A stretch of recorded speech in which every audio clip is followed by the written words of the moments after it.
Baik, Assalamualaikum warahmatullahi wabarakatuh. Waalaikumsalam warahmatullahi wabarakatuh.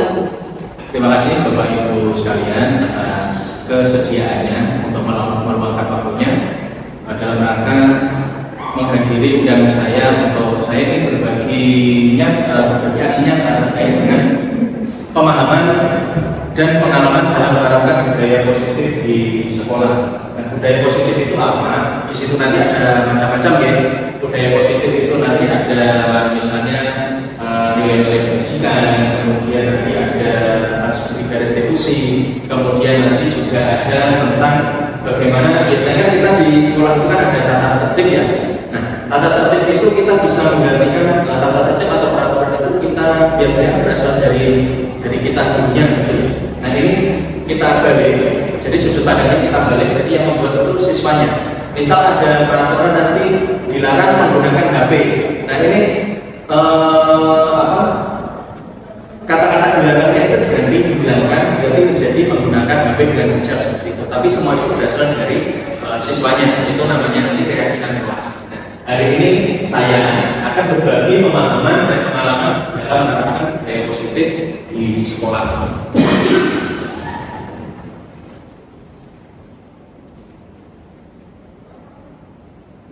Yang pertama, kita akan memahami bagaimana disiplin positif dan nilai-nilai kebajikan universal.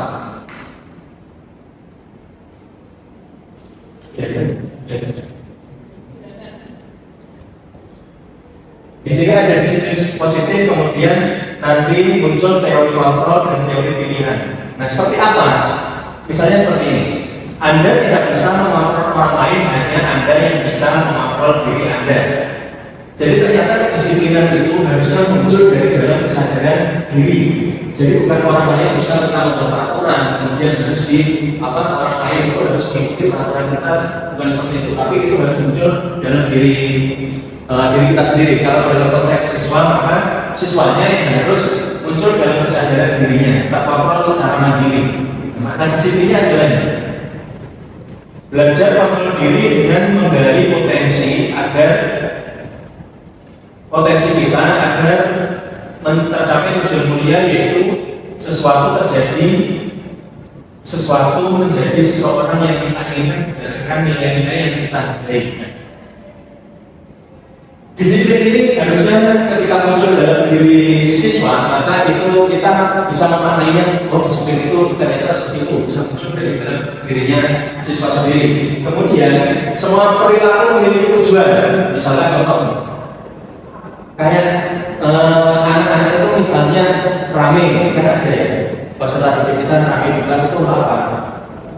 Misalnya mencari perhatian, sehingga dia biar diperhatikan. Karena ada istilah seperti ini. Seorang anak yang tangki cintanya itu sudah penuh di rumah, maka dia di sekolah akan fokus belajar.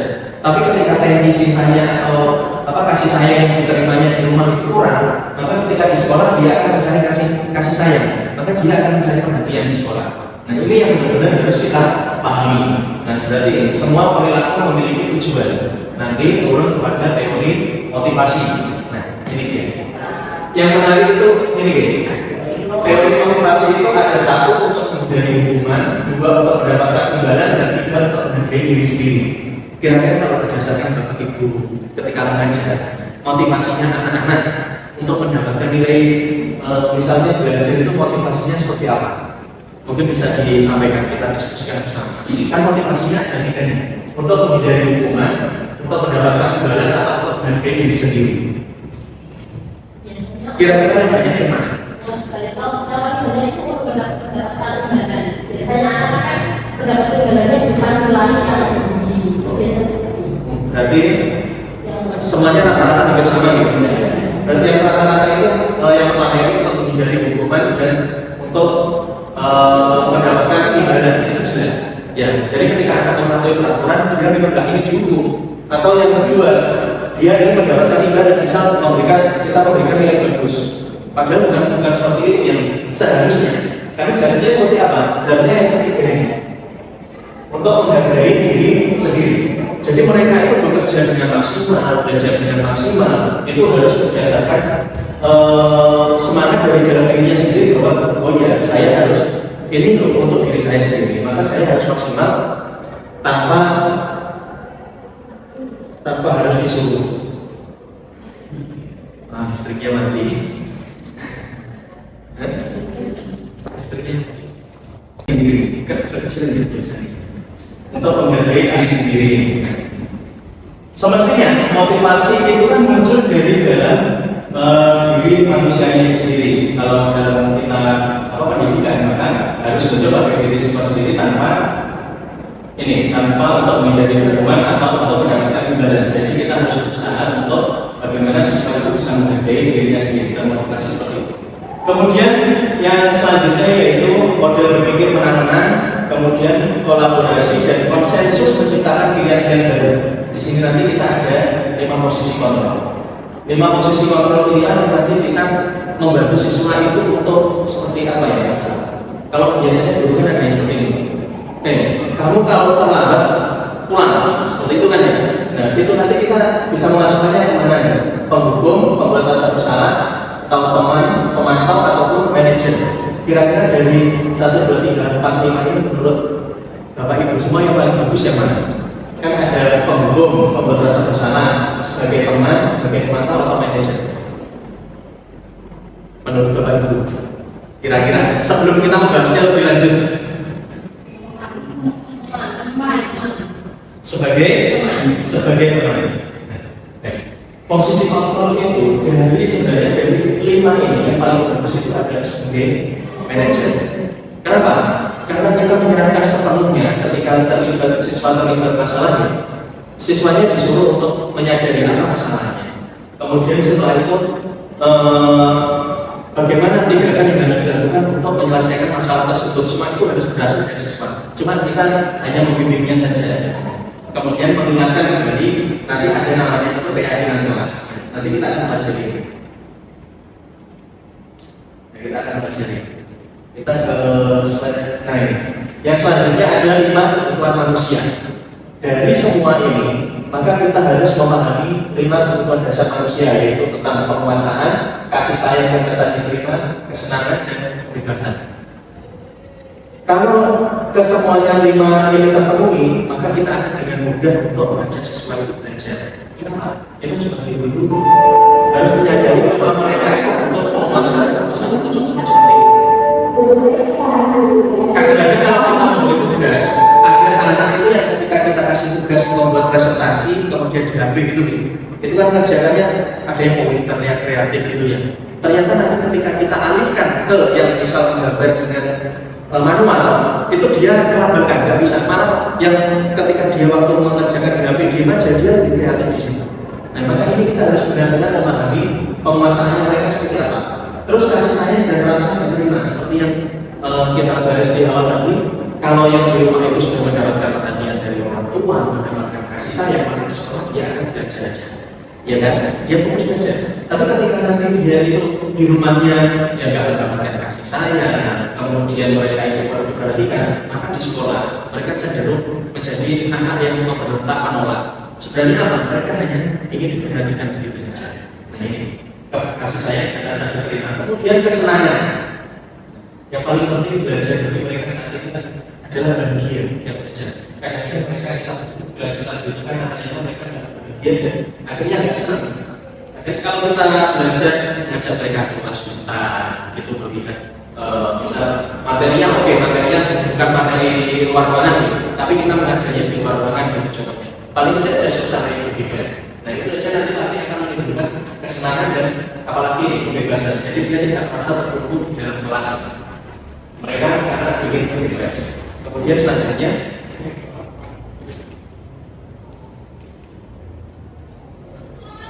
ini perubahan paradigma. Paradigma itu sebenarnya paradigma stimulus dan respon teori kontrol. Siapa sesungguhnya yang memiliki kontrol? Kontrol itu adalah kita mencoba mengubah agar berpandangan sama dengan kita. Padahal kita itu manusianya tidak. Kita yang ada di ruangan ini saja pandangannya berbeda-beda. Tapi paling tidak kita memiliki usaha untuk pandangan orang lain tentang dunia itu seperti apa. Kita harus memahami mereka. Nah Nah inilah yang dari awal dari sebelum-sebelumnya yang mungkin Bapak Ibu sudah mendengar di PMM, kemudian atau di berbagai webinar itu bahwa kita itu harus berpihak pada murid gitu. Jadi kita harus memahami ini. Pandangan murid itu tentang dunia itu berbeda. Jadi kita memandangnya dari sudut pandang. Kemudian semua perilaku itu memiliki tujuan. Stimulusnya seperti apa? Perilaku buruk dilihat sebagai suatu kesalahan. Kenapa kok dilihat sebagai suatu kesalahan? Karena tidak sesuai dengan sudut pandang kita. Baik buruk itu kan ketika itu sebuah perlakuan, kemudian itu disepakati bersama bahwa itu adalah sesuatu yang buruk, maka itu adalah sesuatu kesalahan. Nah, semua perilaku itu memiliki tujuan. Tujuannya apa? Pasti untuk memenuhi kebutuhan yang tadi. Pasti untuk memenuhi kebutuhan ini. Ketika dia memiliki sebuah tindakan, kemudian orang lain bisa mengontrol saya. Seterusnya hanya Anda yang bisa mengontrol diri Anda. Ini yang paling sulit itu. Kita menyadari bahwa ternyata siswa itu sendiri yang bisa mengontrol dirinya sendiri. Kemudian saya bisa mengontrol orang lain, Anda tidak bisa mengontrol orang lain. Ini yang seharusnya. Kita tidak bisa mengontrol orang lain, tapi kita harus memberikan stimulus bagi mereka agar mereka mengontrol dirinya sendiri. Kemudian pemaksaan ada pada saat rujukan gagal. Misal gini, ada siswa kita yang potong rambutnya betul, kemudian kita suruh potong. Dia disuruh potong tapi besoknya nggak potong. Karena kita akhirnya apa? Karena dibujuk, terus tangan aku sama potong ada ganteng, gitu kan ya? Biasanya enak, bangsa kita ini enak. Tapi terkadang mereka besoknya tidak melakukan hal itu. Gitu. Nah, seharusnya apa? Ini kolaborasi dan konsensus menciptakan pilihan-pilihan baru. Kita berdiskusi bersama satu sekolah itu seperti apa pilihannya. Kemudian kita jabarkan ke murid-murid kita, kemudian kita setiap hari itu kita menyatukan persepsi semua guru pandangannya itu harus sama. Kadang-kadang kalau kita memberi kebijakan seperti ini, yang lain tidak. Nah itu yang menjadi masalah. Kemudian model berpikir menang dan kalah, padahal seharusnya berpikir itu harus menang dan menang. Nih, makna disiplin. Disiplin itu artinya adalah bagaimana sebenarnya kita belajar. Ya, disiplin itu adalah belajar dari bahasa Latin disiplin. Catatan yang penting itu sih, sesuatu yang dilakukan seorang pada orang lain untuk mendapatkan kepatuhan. Ini yang ada di budaya kita, ya kan? Padahal seharusnya tidak. Disiplin dengan ketidaknyamanan bukan dengan apa yang dihadiri atau pencapaian suatu tujuan.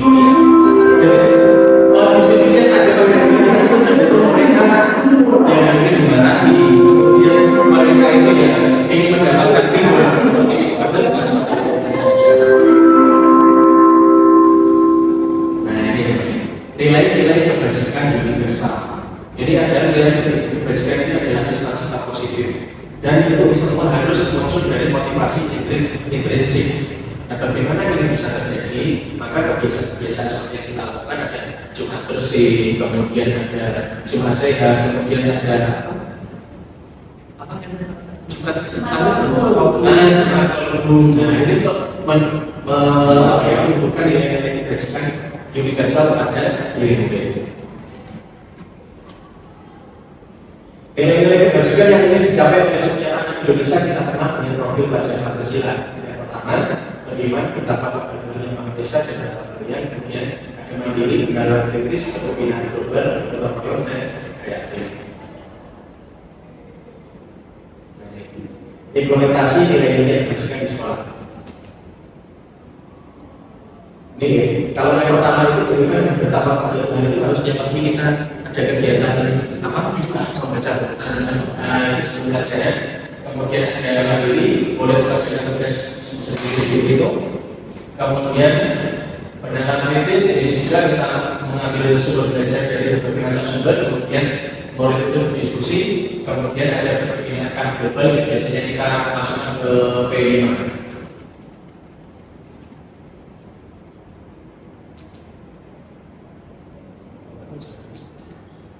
Di sini nanti ada gotong royong dan kerja bakti, kemudian kreatif. Yang kedua, kita akan mempelajari yang teori motivasi, hukuman dan penghargaan atas dunia institusi.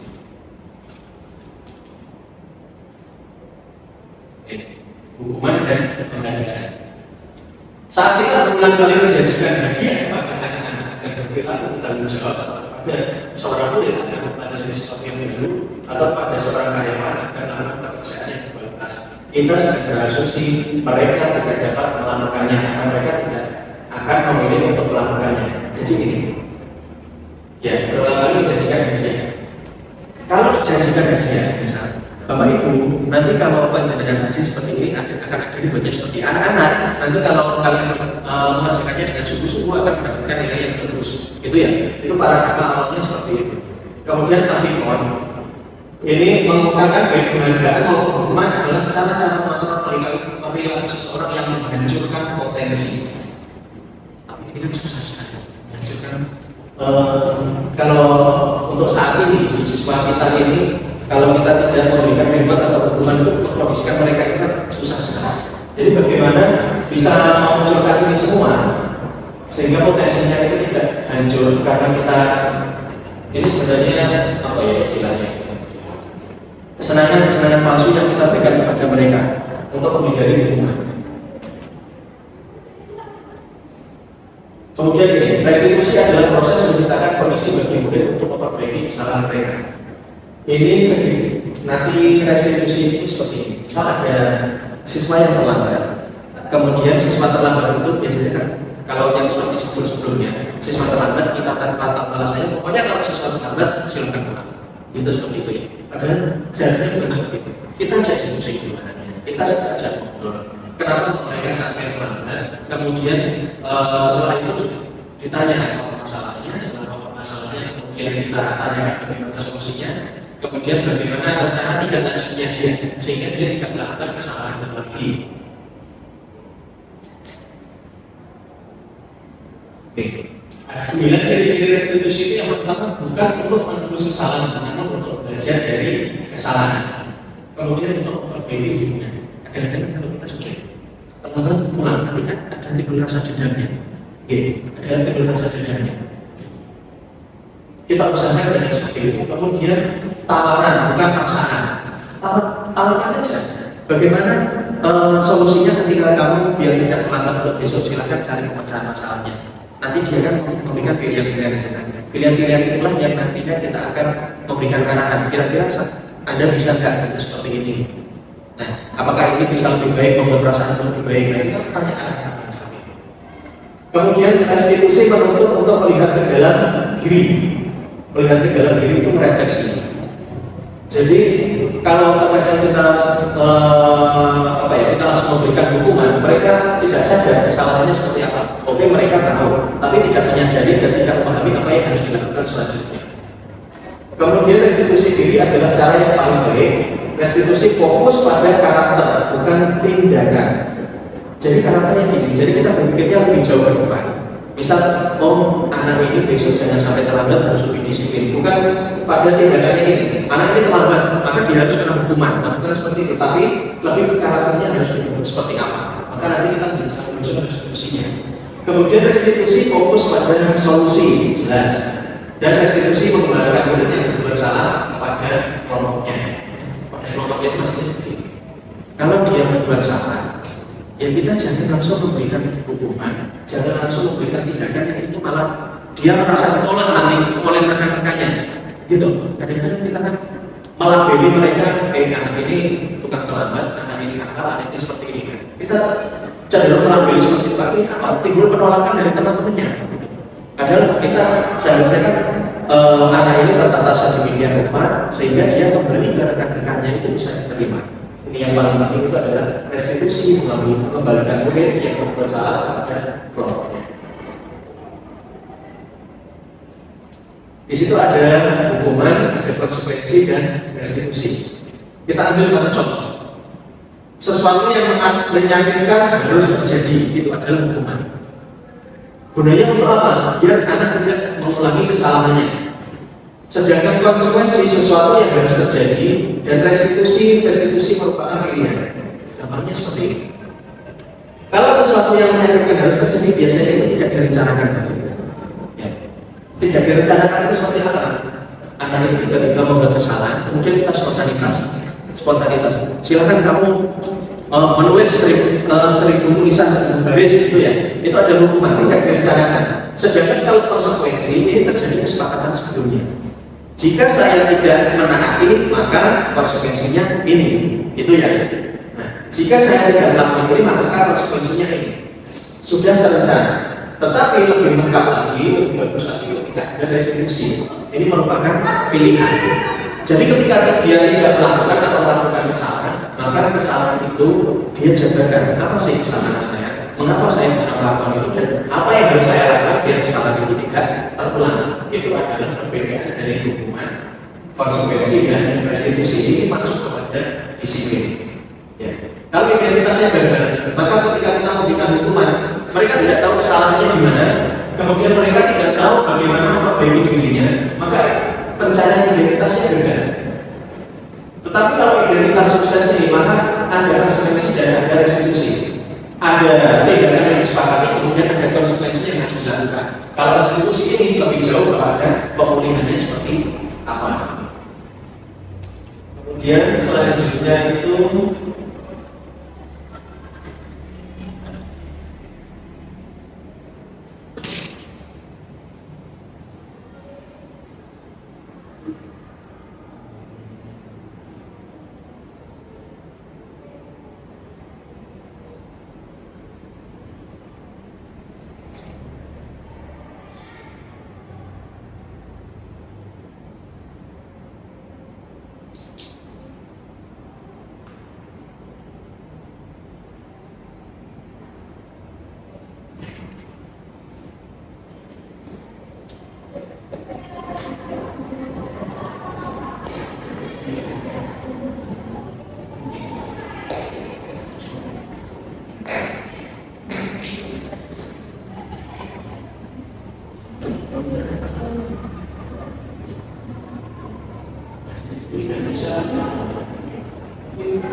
ini adalah tindakan gurunya yang untuk itu tadi.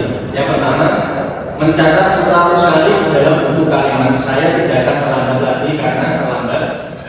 Saya tidak akan terlambat lagi.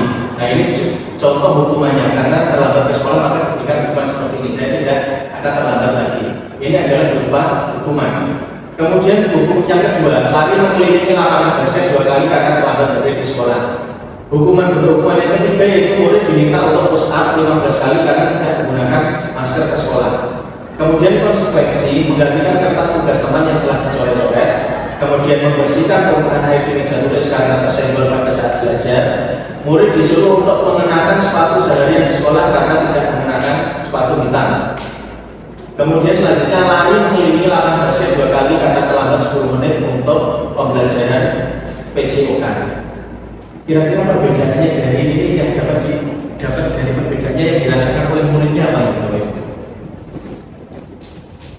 Mencatat 100 kali, kemudian berlari. Kalau di sini membersihkan tempat ini meja tulis karena tersenggol pada saat belajar. Kira-kira yang dirasakan muridnya apa di sini?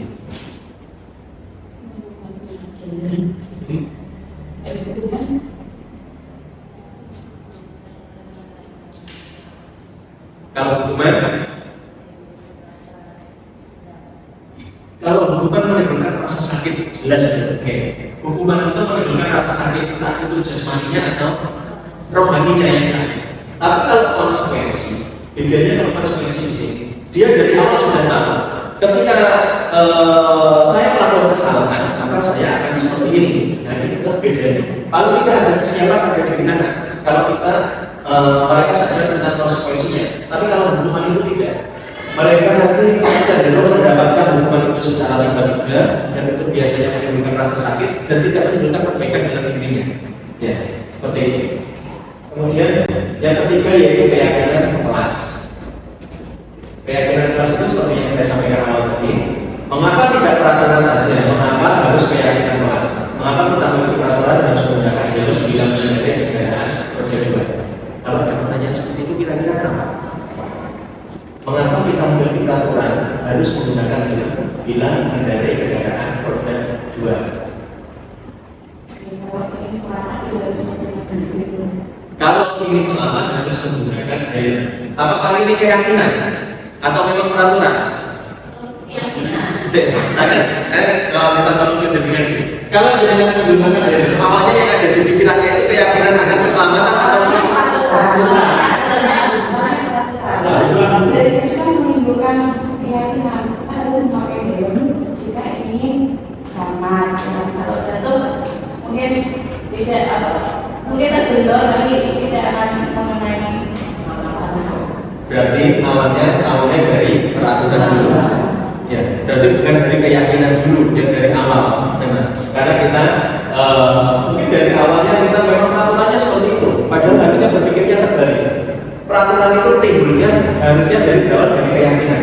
Nah ini nanti yang coba kita buat bersama ya di sini. Misal kita ini di dalam kelas, terus kita buat bersama. Kalau dulu ada peraturan kelas, kita ganti dengan keyakinan kelas. Kemudian mengapa kita memiliki peraturan 3M menggunakan masker, mencuci tangan dan menjaga jarak 1,5 meter itu ketika pandemi. Nah ini kan berarti harusnya berawal dari keyakinan bahwa ingin sehat dan selamat, ya kan? Dan tetapi enggak, karena memang ada peraturan ini mau nggak mau kita harus memakai masker. Harusnya ini adalah berawal dari keyakinan. Kalau peraturan itu cenderung dilanggar. Iya toh, jelas. Kalau peraturan itu cenderung dilanggar. Tapi kalau keyakinan keyakinan itu kan memang berasal dari dalam dirinya, sehingga dia mau melanggar ya. Namun aku sih yakin mau lalu aku gak behel nih. Nah, jatuh terus kepala bentur dia meninggal gitu. Kalau keyakinan.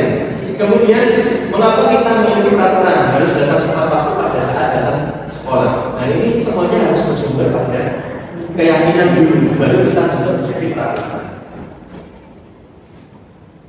Nah, karena untuk mendukung motivasi prinsip kembali ke nilai-nilai keyakinan lebih menggerakkan seseorang dibandingkan mengikuti serangkaian peraturan-peraturan. Kalau belum ada kesadaran anak bahwa nanti contohnya seperti ini, saya datang ke sekolah itu harus tepat waktu, karena kalau tidak tepat waktu maka saya akan kena hukuman sanksi. Itu kan peraturan. Dan tapi kalau misal di dalam diri anak itu seperti ini, nanti kalau saya datang ke sekolah terlambat, saya nanti berangkatnya sudah buru-buru, ya kan? Kemudian saya nanti datang masuk kelasnya terlambat, ketinggalan pelajaran. Nah, ini harusnya keyakinan itu yang ditumbuhkan itu keyakinan itu, tapi untuk saat ini memang susah untuk menuju ke sana. Maka kita harus apa ya? Nah ini budaya positifnya di sekolah itu harus dibentuk seperti itu. Nah, ini budaya positif itu nanti budaya positif ini akan membentuk lingkungan yang positif. Jadi circle kita di SMA Bogor ini harusnya circle yang budaya positif. Gitu. Jadi kita harus sama-sama dari atas dan dari kepala sekolah turun ke kepala kemudian turun ke guru itu tidak hanya harus sama. Mimpinya seperti itu, mimpinya seperti itu. Jadi biar enak, biar sekolah itu sekolah impiannya seperti itu kan. Jadi kita ini kerjanya nggak sendiri. Nah ini maka harus budaya positif. Maka saya terima kasih yang sudah di sini. Semoga nanti kita bisa membuat budaya positif. Kemudian pasti akan timbul lingkungan positif. Oke. Dari lingkungan positif ini nanti akan ada keyakinan kelasnya seperti apa, baru bentuk peraturan kelas yang paling kecil. Dari ini semua nanti pasti nanti bisa bermuara pada budaya positif di sekolah. Contoh seperti ini, kalau peraturan kelas selalu kembali ke tempatnya, bukan keyakinan kelasnya, atur jawab. Kita keyakinan kelasnya seperti itu. Nah, ini yang ingin kita praktekkan bersama. Jadi nanti silakan ini Bapak Ibu itu untuk membuat satu saja di situ yang merupakan sebuah keyakinan. Anggap aja kita ini sebagai murid, gitu ya. Anggap aja kita ini sebagai murid, kemudian keyakinan kelasnya seperti apa yang diinginkan. Nanti bedanya di mana? Kalau peraturan sekolah dan peraturan kelas seperti tadi, misal dilarang menggunakan HP, gitu ya. Kita ubah aja menggunakan HP dengan hijab. Contohnya seperti itu.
Sudah. Sudah bisa ditempelkan.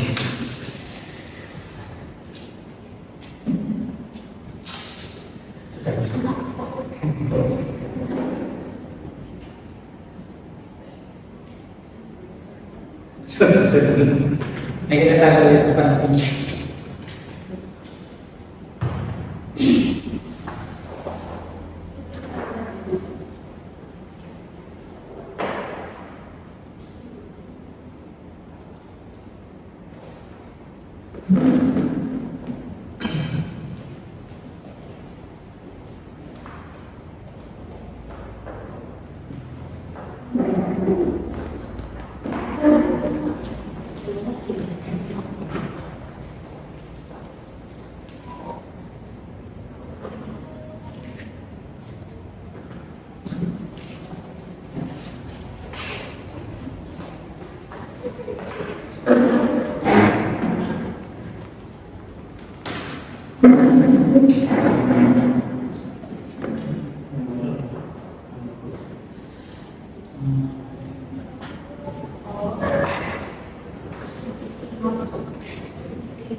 Mari kita kerja satu-satu.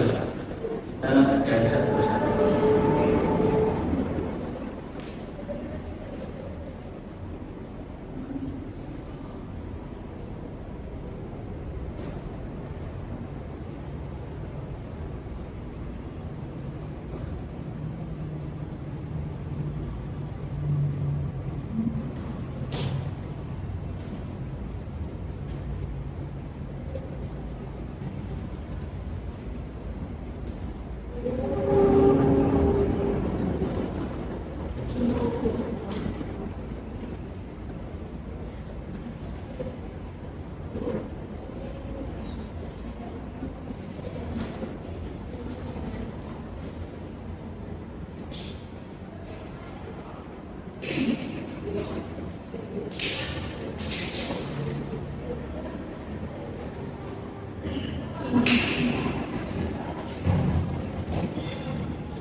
Baik,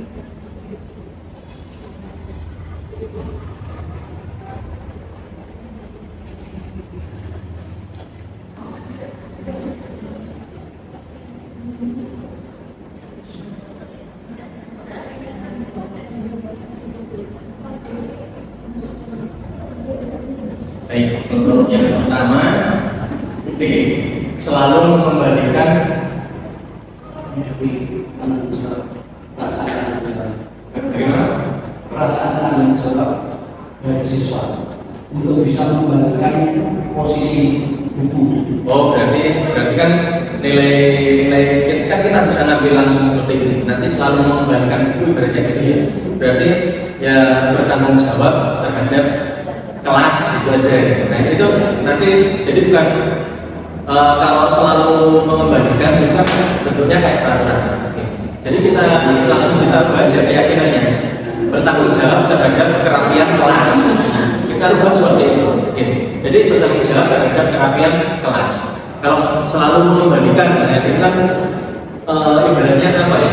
Kayak terkesan memaksakan. Tapi kalau bertanggung jawab terhadap kondisi kerapian kelas, nanti itu kan kayak apa ya? Lebih nyaman bagi murid. Kemudian yang kedua,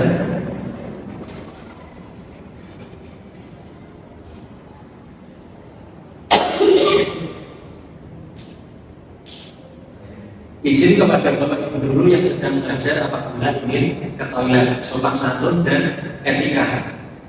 Berarti ini langsung dimasukkan seperti ini, sopan santun, menjunjung tinggi sopan santun dan etika. Nah langsung seperti itu. Nah itu kan tidak hanya sempit pada pengertian bahwa izin kepada Bapak Ibu. Nanti kalau sopan santun itu bisa ketika berbicara seperti itu. Nanti kan paling tidak nilai-nilainya yang pertama itu adalah apa tadi? Mengedepankan sopan santun dan etika. Nah itu lebih menyeluruh lagi. Kemudian selanjutnya peduli pada lingkungan dan keberadaan orang lain. Kira-kira kalau yang paling tepat dan mungkin menggambarkan peduli pada lingkungan dan keberadaan orang lain ini seperti apa? Empati gitu ya.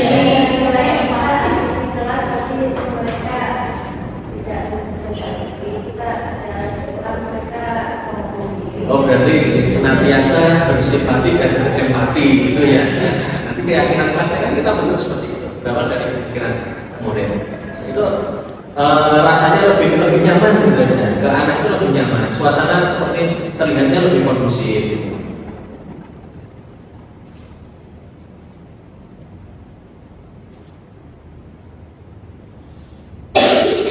Kemudian meninggalkan area kerja dalam lab komputer dalam keadaan bersih dan rapi, selalu semua digunakan oleh.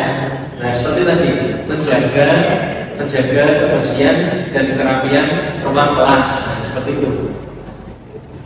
Kemudian selanjutnya ini sama seperti itu tadi ya, menjaga kebersihan lingkungan, peduli dan empati tadi juga sudah muncul. Kemudian, nah ini sudah yang bagian terakhir. Jadi dari praktek seperti ini tadi, menimbulkan keyakinan apa dulu yang ada di dalam dirinya siswa, baru itu kita wujudkan bukan peraturan, tapi menjadi keyakinan kelas. Itu tadi kan keyakinan dari pribadinya sendiri-sendiri. Setelah dikombinasi, maka muncul menjadi keyakinan kelas.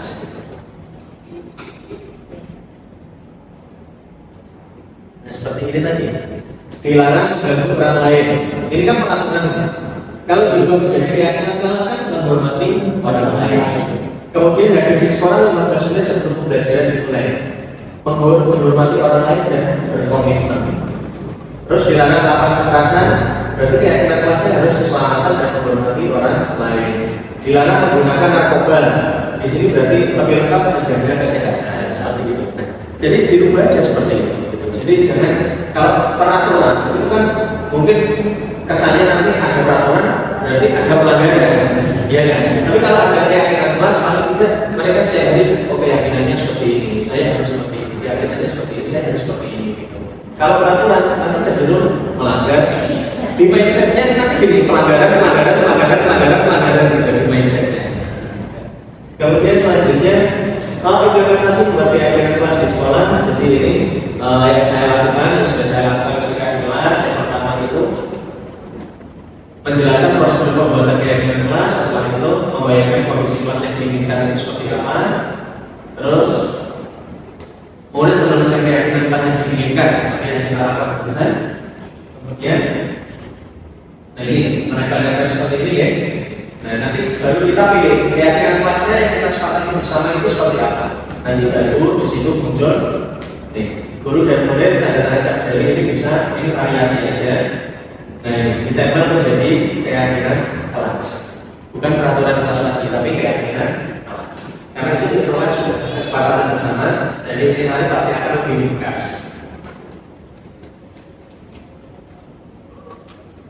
Yang keempat yaitu kebutuhan dasar manusia dan dunia yang berkualitas. Ini belonging, power, freedom, fun. Jadi murid kita itu apa ini? Kasih sayang dan rasa diterima. Kemudian memiliki power atau memiliki penguasaan dan kebebasan. Selain itu mereka juga butuh kesenangan. Ya ini aja yang kita penuhi kepada murid. Ya, jadi bisa usahakan murid itu harus senang, menerima disayangi. Kadang-kadang kalau ya kita kalau ternyata kalau kita memahami murid itu ternyata kita peduli lah sebenarnya pada mereka. Ya, mereka itu kalau seperti yang tadi butuh disayangi ketika di rumah kurang kasih sayang, mereka di sekolah butuh kasih sayang. Jadi anak-anak yang memang suka bikin ulah mungkin ya mungkin butuh merasa kasih sayang, mungkin butuh obrolan lebih mendalam gitu dengan kita. Kalau yang biasanya kalau yang rajin-rajin itu lempeng-lempeng aja, memang mereka kasih sayangnya penuh dari rumah. Dan dalam pembelajaran itu mereka ingin punya penguasaan. Penguasaan itu mereka ada yang pintar gambar, mungkin ada yang pintar IT-nya. Silahkan itu dilayani aja. Misal dengan berbagi tugas, misal karena kalau penugasan biasanya kalau misal penugasan yang PowerPoint, penugasan saya biasanya saya suruh untuk membuat misalnya PPT, suruh membuat PPT. Nah, nanti akan saya demonstrasikan di depan. Dipresentasikan ya. Itu bisa diwujudkan misal presentasi dengan menggunakan ini mungkin konteksnya sama, membuat presentasi tentang materi ini gitu. Nanti yang kelompok yang lain yang lebih senang misalnya gambar, kasih aja kertas kayak ini, nanti suruh menggambar tahap mungkin ada yang bisa menggambar lebih senang dengan itu juga ada.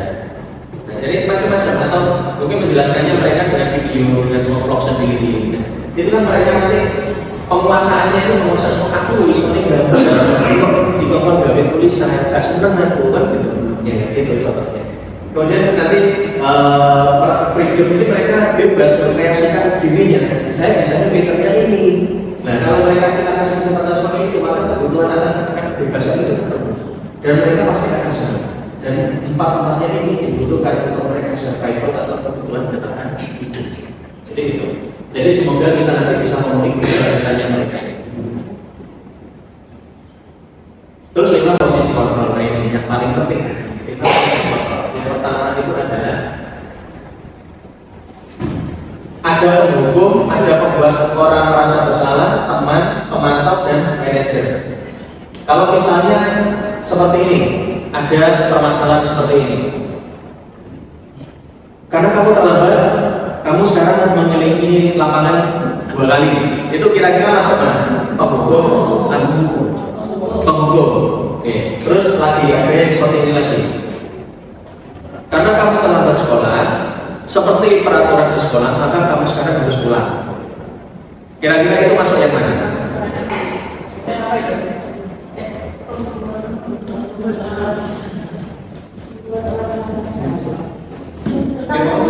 Ada penghukum, membuat orang merasa bersalah, teman, pemantau, dan manajer. Tetap penghukum. Nah, sekarang kita lihat kalau misal kita bandingkan dengan pemantau. Kalau pemantau itu biasanya dia selalu mengingatkan pada peraturannya seperti apa. Dia itu pemantau, jadi peraturan sekolah dipantau terus. Kalau ada yang melakukan kesalahan, kembali lagi ke peraturan sekolah seperti apa. Ternyata tidak memberikan solusi kalau pemantau ini. Jadi dia hanya mengingatkan peraturan sekolah itu seperti apa. Ya sudah, kalau karena kamu melanggar peraturan, berarti kamu harus menaati peraturannya seperti apa. Ini adalah pemantau. Nah, sedangkan kalau teman ini contohnya seperti ini. Ini langsung kalimatnya ya. Ayolah lakukan demi ibu. Masa kamu tidak mau? Tidak mau, ingat tidak ibu pernah membantu. Nah, seakan-akan dengan temannya, gitu. Misal, ayolah nanti kan dulu ibu sudah kasih nilai bagus, masa kamu sekarang tidak mau membantu ibu? Nah, itu kan kayak berbicara dengan teman gitu aja. Ya. Kemudian kalau membuat orang merasa bersalah itu seperti ini. Kamu seharusnya sudah tahu, ibu lelah sekali mengatakannya, ibu stres. Jadi ada ketika ayolah nanti kalau kamu tidak taat dengan peraturan sekolah, saya akan dimarahi kepala sekolah dulu kan gitu. Jadi seakan-akan muridnya gara-gara saya orang lain jadi kena imbasnya gitu ya. Itu yang merasa bersalah. Padahal seharusnya yang paling ideal itu adalah manajer. Langkah-langkahnya seperti apa manajer itu? Apa yang kita yakini, apa yang bisa kau kerjakan untuk memberi masalah ini? Nah, seperti yang kita bahas di awal tadi. Sebagai manajer, dia harus mendorong kita dulu sebagai manajer harus mendorong murid untuk menyadari kesalahannya satu. Kemudian mengingat kesalahannya itu apakah sesuai dengan keyakinan kelasnya tadi. Ya toh? Misal dia membuang sampah sembarangan, terus ditegur oleh guru yang lain kan, ternyata dia marah. Terus dia dikembalikan misal ke ruang BK. Terus di ruang BK-nya dikasih pertanyaan seperti ini. Tadi ibu menerima laporan kalau kamu melakukan kesalahan ini, apakah benar? Tolong diceritakan kepada ibu gitu ya. Terus dia bercerita, oh iya benar, saya tadi mau sampah sembarangan, terus pas ditegur saya marah-marah gitu. Nah setelah itu kita kembalikan ke pertanyaan lagi, apa yang bisa kamu kerjakan, apa yang kita yakini? Pertanyaannya jadi seperti ini, apakah membuang sampah sembarangan itu sesuai dengan keyakinan kelasmu yang sudah dibuat? Dia kan menjawab, oh tidak. Oh tidaknya kenapa? Keyakinan kelasnya seperti apa?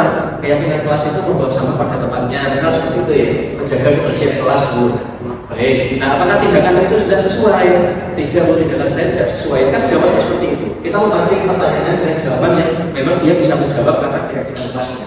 Baru kita tawarkan apa yang bisa kamu kerjakan untuk memperbaiki masalah ini.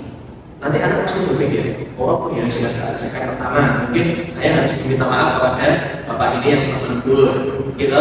Kemudian kedua, apa yang harus saya lakukan? Oh, untuk selanjutnya saya harus membuang sampah pada tempatnya bu. Kemudian saya juga harus berbicara lebih sopan dengan guru, misal seperti itu. Nah, itulah yang fungsinya manajer. Jadi bukan langsung menghukum.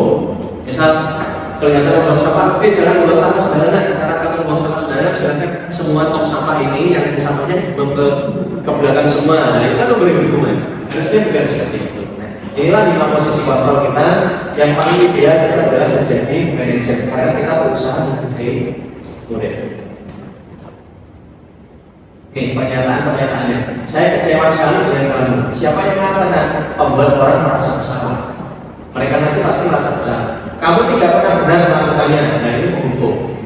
Ayolah lakukan demi ibu bapak. Nah ini sebagai teman. Ini kata kuncinya. Apakah kamu mau mendapatkan stiker bintang hari ini? Nah ini pemantau.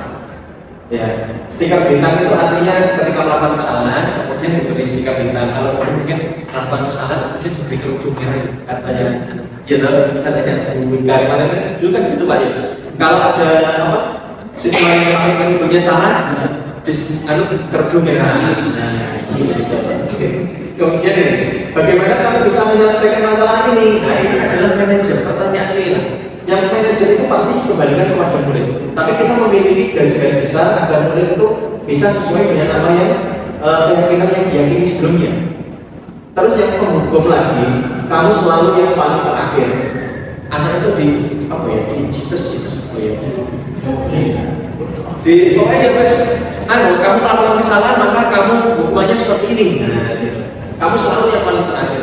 Kamu lagi. Nah, terus ya itu kecil gila.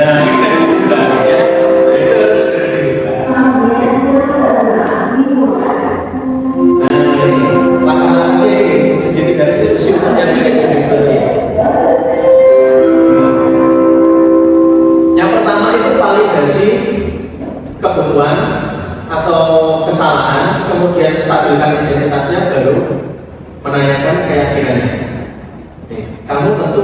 alasan mengapa melakukan itu. Nah ini adalah validasi kebutuhannya. Adakah cara yang lebih efektif untuk mendapatkan apa yang kamu butuhkan? Kemudian stabilkan identitasnya seperti ini. Kayak tadi kalau buang sampah sembarangan, biasakan identitasnya. Tempat sampahnya memang jauh. Jadi kamu memang membuang sampahnya ya, pokoknya itu yang paling dekat dengan kamu. Memang tempat sampahnya jauh. Kita sebagai manusia memang ya wajar untuk berlaku seperti itu, ingin mendapatkan yang lebih mudah. Nah ini adalah menstabilkan identitasnya. Terus ini, kamu bukan satu-satunya yang pernah melakukan ini. Kita stabilkan dulu identitasnya, diumpul-umpul di sini, ditenangkan dulu. Habis itu baru kita arahkan ke ini. Nilai-nilai apa yang kamu sepakati? Kamu ingin menjadi orang yang seperti apa? Nah inilah yang disebut dengan restitusi. Ya. Nah, dalam restitusi itu ini menstabilkan identitasnya dulu. Setelah stabil identitasnya, baru validasi tindakan yang salah. Tindakan membuang sampah tadi merupakan kesalahan tindakan yang salah. Kemudian baru tanyakan keyakinan kelasnya. Kenapa seperti itu? Kemudian baru dia diberi mengusulkan solusinya seperti apa atau tindakan yang seharusnya seperti apa.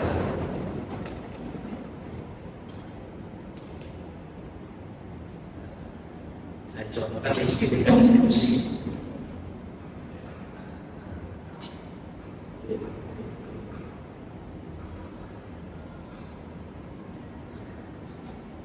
Ini terakhir.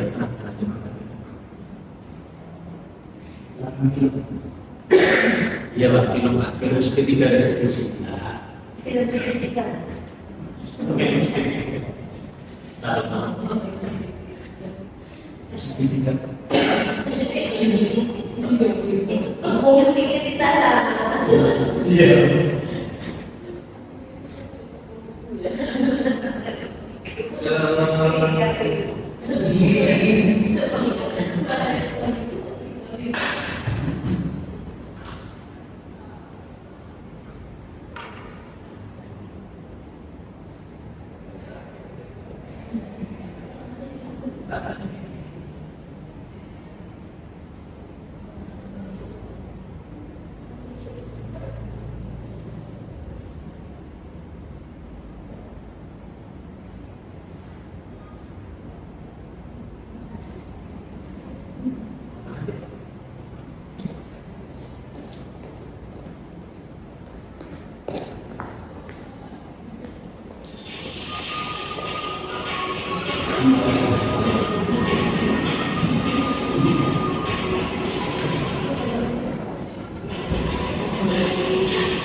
Mengganggu dari pelajaran saya sekolah dengan saya juga pernah disiplin dan gak boleh lagi itu juga bisa ikut pelajaran di semuanya.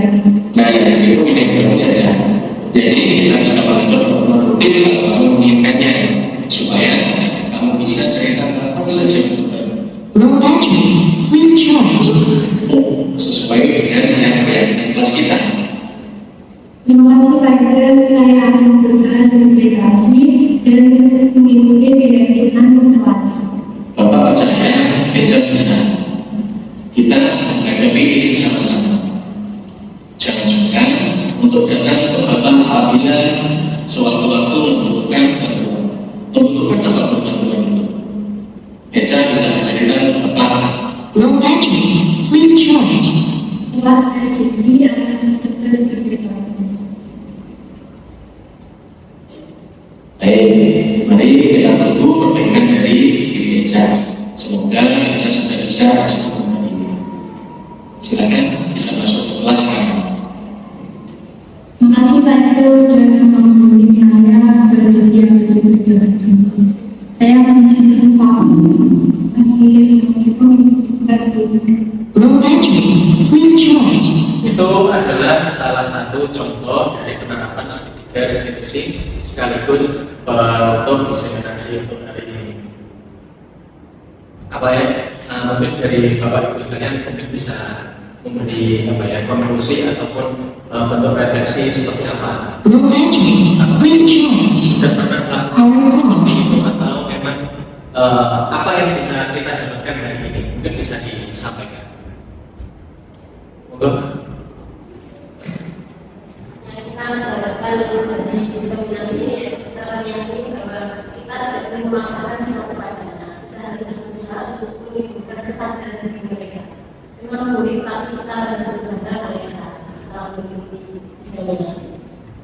Mungkin ada yang lain kalau itu. Oke, monggo. Ditambahkan atau sama? Baik, Bapak Ibu, nanti itu berarti akhir dari diseminasi kita hari ini.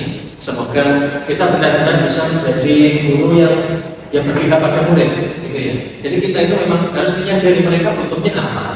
Kemudian kita itu harusnya bersikapnya seperti apa, sehingga mereka itu yang merasa diterima, merasa disayangi, yang merasa belajar di sekolah, bukan merasa datang ke sekolah malah merasa ditolak, bukan seperti itu. Jadi mereka merasa diterima, merasa mereka bisa apa di sekolah, bisa terfasilitasi seperti itu. Oke, terima kasih Bapak Ibu. Semoga diseminasi ini bisa memberikan sesuatu hal yang baik bagi diri kita sehingga kita bisa melayani murid-murid kita dengan maksimal. Demikian yang bisa saya presentasikan hari ini. Semoga kita semua bisa menjadi lebih baik lagi. Assalamualaikum warahmatullahi wabarakatuh.